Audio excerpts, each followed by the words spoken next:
Hello everyone! We have a fun unboxing today. I just picked this up out of my bell box. I don't know if anybody can tell by this little sticker who this is from. So this is from Travis McHenry, the creator of the Angel Tarot as well as the Occult Tarot. So that's one of the little, I think, cherubim from the Angel Tarot.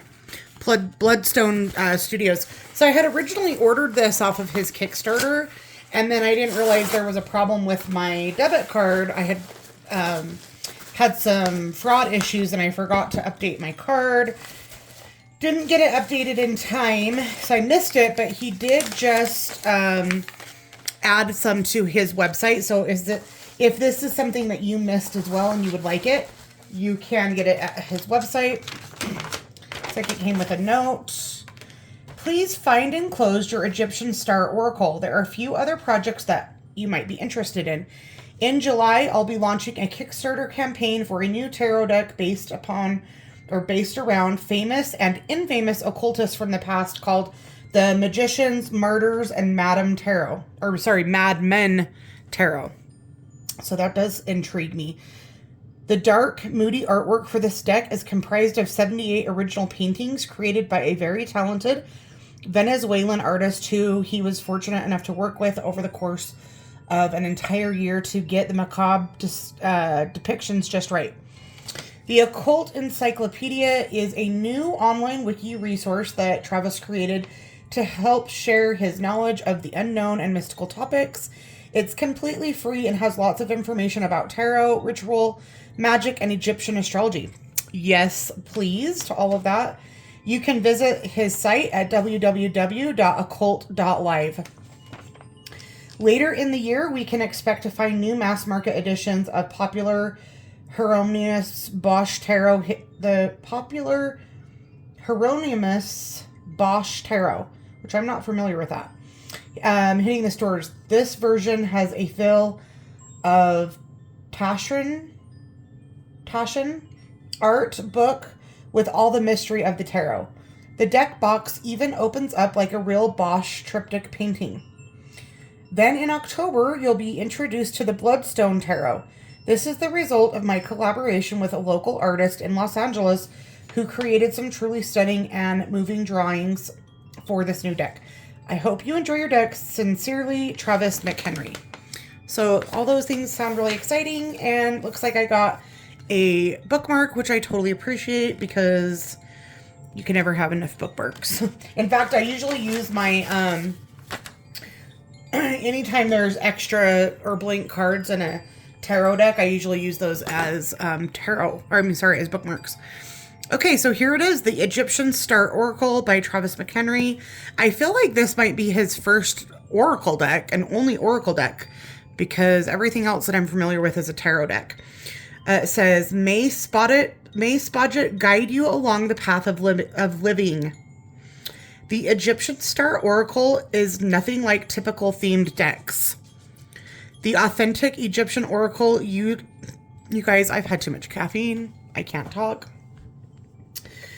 This authentic Egyptian Oracle utilizes astrology as it was practiced by the ancient star priests of Asut for divination and evocation of the 36 unwavering stars known as deacons. Author and occultist Travis McHenry explored the tombs and temples of Egypt, uncovering the fascinating oracle based on the movement of the stars. Each card in this deck contains images gathered from the actual tombs, as well as depictions of the deacons and spells from the pyramid texts used to evoke the power of the 36 gods of the sky who foresee what will come to pass. So, without further ado, let's get into it.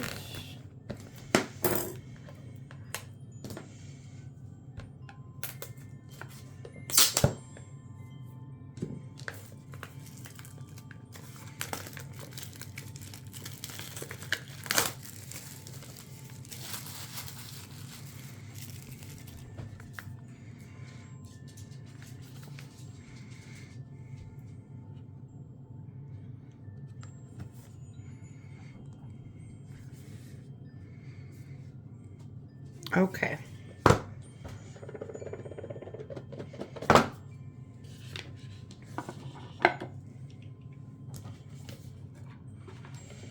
Oh, yes. I love the backs. Love that. Here's our guidebook.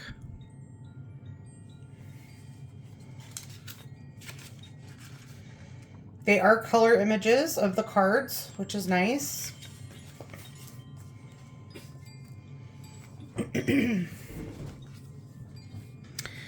Introduction. The Egyptian Star Oracle is the first of its kind, an oracle deck that uses only authentic Egyptian artwork, spells, translations, names, and meanings to create a divination tool that is wholly and entirely Egyptian. Now, I remember when I signed up for the Kickstarter, he did include a workshop, which I actually did get to partake of, so that was awesome. Anybody that did get the Kickstarter got that. I'm assuming he still has the workshop available also on his website. Since the late 1800s, there have been countless attempts to create an Egyptian tarot. But at best, these are merely Egyptian-themed tarot decks. I disagree with that. Many of you will know that I am studying through the Brotherhood of Light, and this is their deck, which is the Egyptian deck, the Brotherhood of the Light Egyptian deck. This is one of the original ones. This one is from 1936. So I also have the updated one. The updated one looks like this. And it's pretty authentic, you guys. Pretty authentic. To the point, this system is really interesting. It reverses the swords and the pentacles. So pentacles are air and swords are earth, which is kind of a unique thing and hard to get used to. But this is pretty darn authentic, but it is a pretty obscure system. So maybe Travis is not aware of it. But if you are into the Egyptian deities as well as Egyptian magic and tarot, then I would recommend getting yourself one of these decks. So anyway, sorry, Travis, I will beg to differ on that,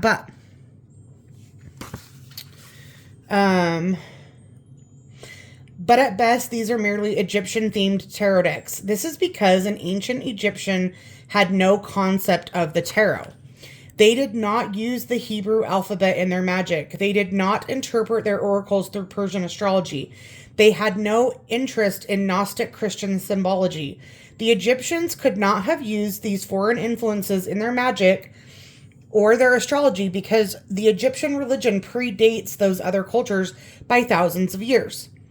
The Egyptian Star Oracle strips away these foreign influences by starting at the source, the pyramid texts, the coffin texts, and the Egyptian calendar, and the Book of Nut. All of these texts and dozens of others that were used to build this deck are older than 600 BC, which is when the first known Persian horoscope was written. A tarot deck is, by definition, one that relies on Hebrew, Christian, and Persian philosophies for its divination meanings. Therefore, any divination deck that claims to be Egyptian must be an oracle deck. A.E. Waite, the man who formed our modern conception of what a tarot deck should look like, said in 1909, in the issue of Occult Review, that the tarot as a divination tool originated in France, using cards from Italy, and any belief that it was Egyptian was purely false or fantasy. So, interesting. I'm not going to get into it. I'm not an expert. But that's like 3 or 4 pages, so we're not going to read all of that. Looks like it's giving you a little bit of a breakdown of like what information's on the card. So at top is the name of the deacon, translation of the deacon's name. So this one is Shuti, the decanal number, which is 37, the deacon's name in hieroglyphs, which looks like those are turtles. astrological meaning of the card, and artwork depicting astrological meaning. So it gives you a nice breakdown of how to interpret the information that is on each card. So let's get into the cards. Looks like we have number 1, Tepi A. Kenmet. So, oh, sorry, that's the deacon then right there. And that's the name of the deacon. This is the predecessor of the cow. That's the hieroglyphic name of the deacon. This is the astrological meaning of the card, new beginnings and jubilation. And the artwork here is a man and a cow. 2, Kentmet, the cow or darkness, development and growth. 3, Carry Hept and Kenmet, under the hind part of the cow. Sorry, I'm holding these sideways. Under the hind part of the cow, and the meaning is a change in circumstances.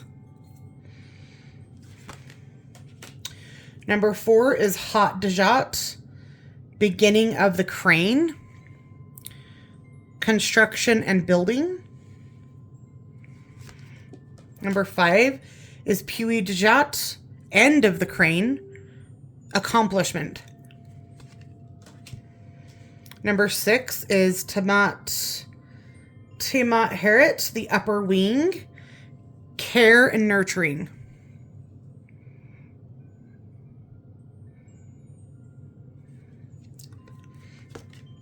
I like that 6 basically looks like the lovers, and 6 is the lovers in the major arcana. So that's kind of cool. 7 is Tiamat Carrot, the lower wing, death and endings.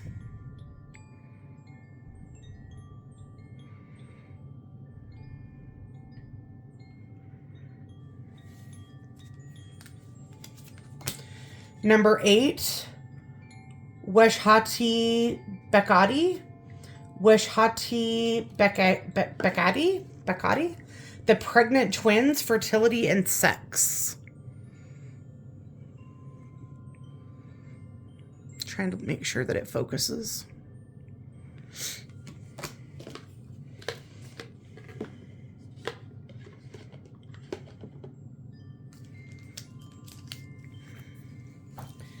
Number 9 is Ipdagis, recovered senses, being of service.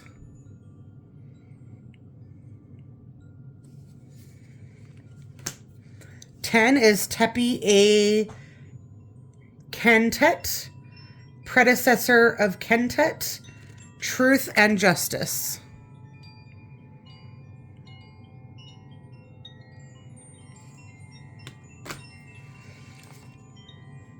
Eleven is Kentet Heret, upper Kentet, chaos. That reminds me of the symbol on the Neverending Story on the book, but I believe that had a circle around it as well. 12, that was one of my favorite movies. I still love that movie to this day. 12, Kentet Keret, lower Kentet, conflict and war.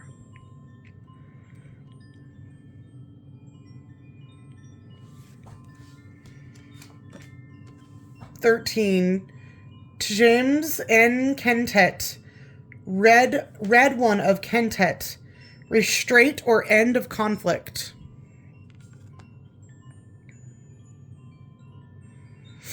Let's look up the guidebook for number 13.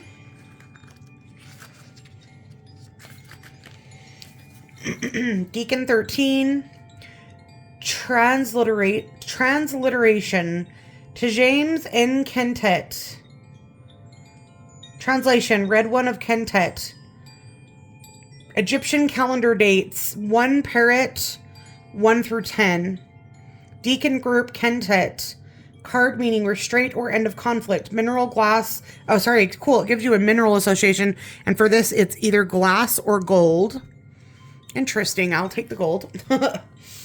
Okay, let's look and see here. It says, the final deacon of the Kentet group is fittingly one that brings an end to conflict by restraining the participants of battle.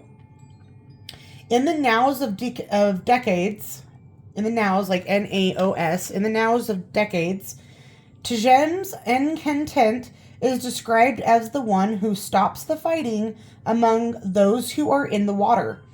It is no coincidence, then, that the Egyptian calendar begins this week with a ceremony to pacify the Wedjet, the Eye of Horus, who is also a protector god of Egypt. This card has two separate but complementary meanings: restraint and ending conflict. Restraint is generally referring to self-restraint, which can be the most difficult action to practice. It forces you to control your impulses and to put off doing what your mind may be telling you to do. Napoleon once said, "The reason people fail instead of succeed is because they sacrifice what they want the most for what they want in the moment." Restraint and patience require willpower and the ability to see the bigger picture. Waiting until the time is right is never easy, but it is often necessary. Sometimes we are restrained by outside circumstances. Our hands may be tied by forces beyond our control. But instead of constantly struggling against the ropes, we can use this as an opportunity to remain calm and plan our future escape. This is an excellent card for younger people who are living under their parents' roof, or anyone living in a country with oppressive laws that prevent them from expressing themselves. The coffin texts have several spells that mention the red one. Spell 400 identifies the red one as the sail of Ra's boat, connecting it to the next deacon group. Spell 513 alludes to this deacon's connection with conflict. I am the red one, the protector of his eye. I died yesterday. I raised myself today. I returned today, and a path has been prepared for me. Even me, the doorkeeper of the great worship. Ending conflicts is the primary power of this deacon. And if you are involved in a fight, argument, or legal battle with someone, Tejmans and Kentet can help put a stop to it. Please understand this is not a guarantee of victory for either side, but simply an end to the dispute. In Egyptian art, the color red signified the harsh desert and hostility, but it could also mean life and protection.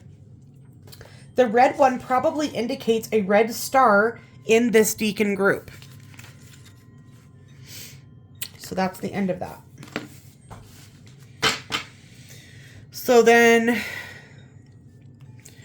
we're starting the next deacon group, which we have Kedati, Band of Reeds, Sowing Seeds. 15, Harry Ibwia, Middle of the Boat, Journey Through Life. 16, Sesmu, Guides or Wine Press. That's interesting, either or, wine press. And I think it looks like they are actually making wine.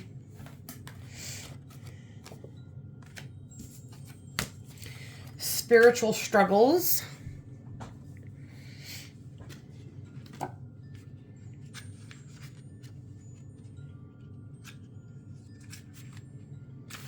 $16. Deacon group, the boat. Card meaning spiritual struggles, mineral, glass or gold. Why are so many of these glass or gold? Iron or gold, turquoise, gold, mineral. So this is kind of cool. You could look up and see what deacon, like maybe for your birthday, and then it'll tell you what mineral you should be working with. But you'll have to look up how the Egyptian calendar dates translate into what we're using with the Gregorian calendar. So 16. This card, like the deacon itself, represents the individual who is on a spiritual journey. This is for you. So I'm pretty sure if you're watching this video of mine, you are on your spiritual journey. From the earliest coffin lids of the Middle Kingdom nobles, this deacon has been represented by two seated individuals facing one another. This iconography is also found in depictions of crew members on Ra's solar bark, which I think is like their boat, a bark, I think it's called, as it passes through the night sky. The coffin texts make liberal references to the deceased as a guide of Ra. Around the time of the New Kingdom, the two-person glyph for this deacon changed to that of wine press, which is where the name Seshmu comes from. Either crew or wine press may be used as the translation because both are used in a similar context. A crew member on Ra's solar bark, exerted by rowing, journeying through the celestial sky on a path to eternity. Or a person stomping grapes in a wine press, exerting themselves to turn grape juice into the holy elixir of wine. For those of us still living, this paints a vivid picture of our spiritual life and journey of our soul. It takes hard work to be spiritually pure while living in a world that does not seem to value the condition of the soul. But our relationship to the unseen forces around us is our responsibility, and in the end, no one will be able to answer for the life we have lived besides ourselves. It is easier to lose ourselves in a haze of sex, alcohol, and mass media than do the hard work required for spiritual growth. Those are the lessons inherent in this card. It may be suggesting you focus on your spiritual path and put worldly issues to the side for a moment. This card may also indicate that you are already on the right path. If you're struggling spiritually, then it will affirm your approach and encourage you to continue. Sheshmu literally represents you, your spiritual potential, and the path of your soul. In ritual work, Sheshmu is a powerful force that can destroy your enemies and bestow magical abilities upon you. Spell 274 of the pyramid text states, Sheshmu cuts up your enemies for you and cooks a meal out of them in his evening cookpots. It is you who eats their magic, who swallows their spirits. The coffin text spell 473 says, the oar of the boat is the thigh of Sheshmu. You move yourself through this journey. Well, I don't think I want to be feasting on any of my nasty-ass enemies, but to each their own. Okay, so that was Sheshmu. Then we have Kenmu, rest and repose. So kind of like Four Swords. Tepi Semed, predecessor of Horn, tree of life and wisdom. Yes, very nice.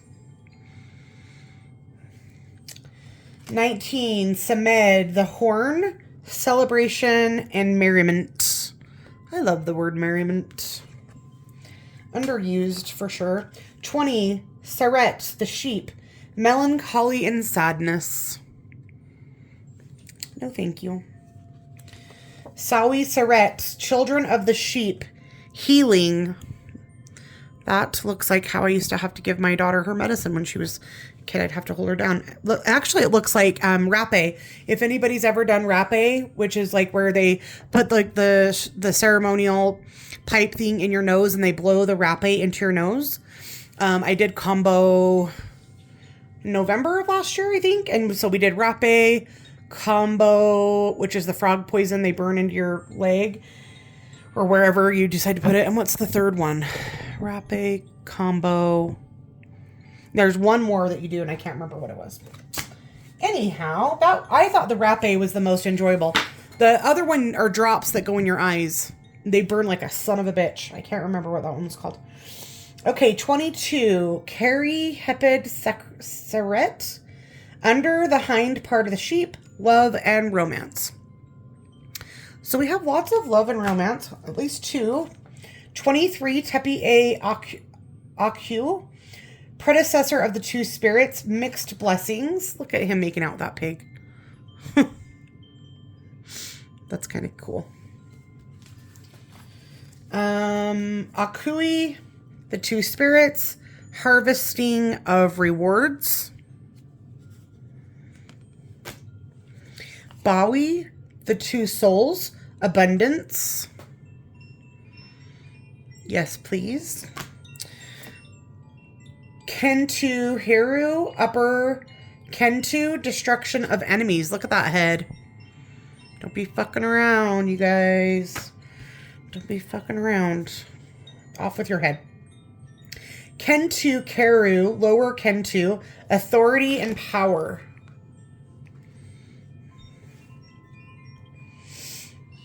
Ked, the potter, creation and artistry.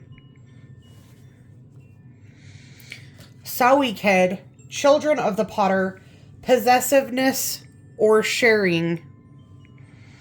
It's kind of contradictory. Possessiveness or sharing. Cow, the thousands, respect and admiration.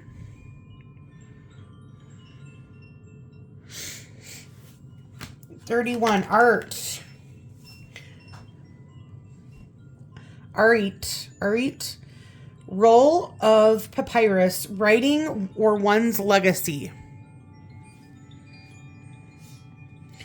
Raman Hari Sa, upper arm of Sa, purification. It's so interesting how many cultures depicted blue people, right? Of course, the Hindus, the ancient Egyptians. I believe there were some depictions in of blue people in like the Mayan or the Aztec. Raman Kari Sa, lower arm of Sa, illumination or revelation. Sa, the father of the gods, protection from all dangers.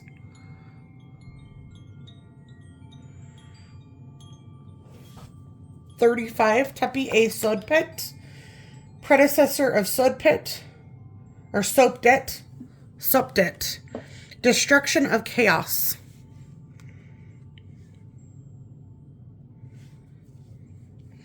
Sopdet, goddess of the flood, inundation.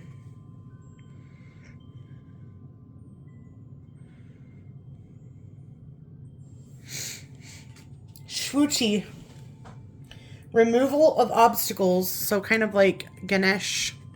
Removal of obstacles with Shvuti. Shetwi. Osiris, god of the afterlife and fertility, resurrection. Horus, god of kingship, strength.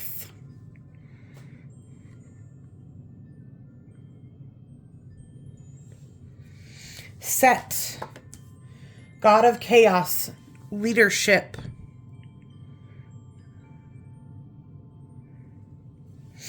Isis, divine goddess of Egypt, salvation. And I believe that's Hathor behind her.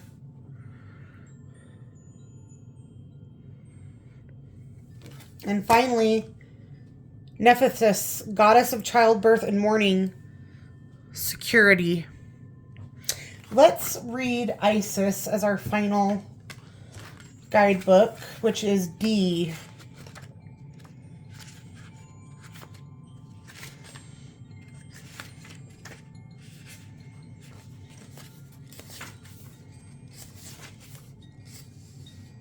Okay, so it looks like there are 37 decans. And then we have the epigomenal days. The epigomenal days, which are Osiris, Horus, Set, Isis, and Nephthys. And Isis is D. Birth of Isis. By the late Roman period, Isis became conflated with many other goddesses. Rescue me through your command, the one who makes terror in enemies. So it doesn't really give you a whole lot about those ones, but it does give you a little epilogue back here of the Egyptian calendar. This spreadsheet shows the weeks of the Egyptian year as they correspond to the days of the Gregorian calendar. With this tool, you can track which decan. So you guys, most people will call it a decan, but in the studying that I've been doing through the Brotherhood of the Light, they call it a decan. But, you know, I think it's tomato, tomato. So I sometimes interchange them. Okay, so, sorry. With this tool, you can track which decan is currently ruling over events on Earth during their 10 days in power. But there's a catch. Remember that the Egyptian calendar is aligned with the heliacal rise of the star Sirius. Unfortunately, the celestial event occurs on different days of the year depending on where you are in the world. There's a general range of dates during the month of August, but if you want to create an accurate calendar for yourself, which I believe that's what the 8-8 Lion's Gate is. The 8-8 Lion's Gate is when the star lines up with the pyramids. But unfortunately, the celestial event occurs on different days of the year depending on where you are in the world. There's a general range of dates during the month of August, but if you want to create an accurate calendar for yourself, you'll have to utilize a free online astronomy calculator, which... Is that what an ephemeris is? An ephemeris? To determine the date of the heliacal, so I think like heliocentric, or like, you know, that motion, heliacal. I hope I'm pronouncing that right.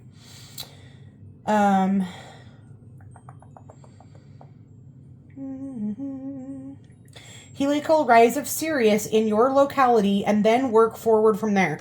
The calendar provided here is only perfectly accurate along the 30-degree north line of longitude, which is the location of the ancient Egyptian city of Heliopolis. Further north or south, the calendar will be off by a few days or even more. For example, the author's current city of Las Vegas, Nevada, at 36 degrees of longitude, the same calendar would start on August 11th. If you don't have the burning desire to plot out an Egyptian calendar for yourself, you can still get a rough estimate of when the stars are rising and ruling in your own locality by adding or subtracting a few days from the spreadsheet provided here, depending on how much further north or south you are from the modern city of Cairo, Egypt. So there's the calendar. I'm right by Vegas, so luckily for me, I'm just going to go by what Travis says. About the author, Travis McHenry is one of the world's foremost occultists. He has previously created 8 divination card decks, including the Occult Tarot, the Angel Tarot, the Oracle of Heaven. So he does have another Oracle. I've not heard of it. I'll have to look that up. The Oracle of Heaven and Hell. Travis grew up in the backwoods of Pennsylvania, where he developed a passion for history and mystery, encountering ghosts in a 200-year-old house, chasing cryptid creatures through the shadowy forests. According to his family genealogist and DNA testing, he is a direct descendant of the pharaoh Nectanebo II through his daughter Queen Scotia. To embrace the distant heritage, in 2021, Travis took a pilgrimage to Egypt, where he was baptized in the Nile River near the banks of Elephantine Island. A few months later, he was initiated as a WTINPW priest of Anubis on Esopus Island in upstate New York, anointed with holy sandalwood oil collected in Luxor. He currently resides in Las Vegas, Nevada. Very, very cool. Well, Travis, I thank you for this amazing tool. I look forward to working with it. I'm going to check out his website for sure. I hope you guys enjoyed the unboxing. Let me know what you think down below. Any questions or concerns or comments. And we will see you guys real soon. Bye.